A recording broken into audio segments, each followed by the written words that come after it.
Hi అండి. అందరికీ నమస్కారం. సింగర్ మంగ్లీ పైన కేసు నమోదయింది. ఎందుకు అంటే తను రీసెంట్‌గా విడుదల చేసినటువంటి ఒక పాట వైరల్‌గా మారింది. అదేం పాట అంటే 'బాయిలోన బల్లి పలికే' అనే సాంగ్ చాలా అంటే తెలంగాణలో అంటే ఎక్కడ చూసినా కూడా ఇదే పాట చాలా హల్చల్ అయిపోయింది. సో, దాంట్లో కొన్ని అభ్యంతరాలున్నాయి అని మన తెలంగాణ కళాకారులు కేసు నమోదు చేయడం జరిగింది. ఎందుకు నమోదు చేశారు అంటే, ఆ పాటలో తను వేసుకున్న ఒక డ్రెస్సు అభ్యంతరంగా ఉందని, అది గుజరాత్‌కి సంబంధించినటువంటి పద్ధతి, కల్చర్ అని వీళ్ళంటున్నారు. సో, ఏది ఏమైనా ఎక్కడి కల్చర్ అయినా గూడా పాట తెలంగాణ గురించి వాడింది. అలా తెలంగాణ యాసలో వాడింది. తెలంగాణకు సంబంధించినటువంటి ఆహ్, ఈ కాస్ట్యూమ్స్ అంటారు. అవే వేసుకున్నది.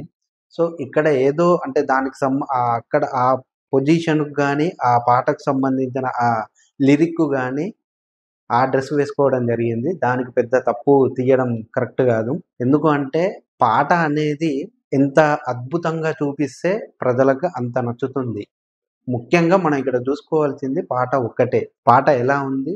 దానిలో అభ్యంతరకరమైనటువంటి పదాలున్నాయా? లేదు అంటే మన తెలంగాణ గురించి ఏమైనా తప్పుగా మాట్లాడిందా? అంటే తప్పుగా పాడిందా? లేదు అంటే ఏమన్నా ఆహ్, చెడుకు సంబంధించినటువంటి పదాలేమన్నా ఉపయోగించిందా అనేటువంటిది మాత్రమే చూడాలే గానీ, ఆమేసుకున్న డ్రెస్ ఎలాంటిది? ఆమేసుకున్న చున్నీ కరెక్ట్ గాదు. ఇలా అనడం కరెక్ట్ గాదు. మంగ్లీ గారు పాడిన పాటలేవైతే ఉన్నాయో ప్రతి ఒక్కటి జానపదానికి సంబంధించినటువంటి పాటలే. అవి కొన్ని ఆహ్, మిలియన్‌ల వ్యూస్ రావడం జరుగుతుంది. అంత చక్కగా పాడుతుంది మంగ్లీ గారు. సో, తన పాటలో ఎక్కడ కూడా మన తెలంగాణ గురించి తప్పుగా పాడినట్టు గాని, లేకుంటే మన తెలంగాణను తక్కువ చేసినట్టు గాని ఎక్కడ అనిపించలేదు.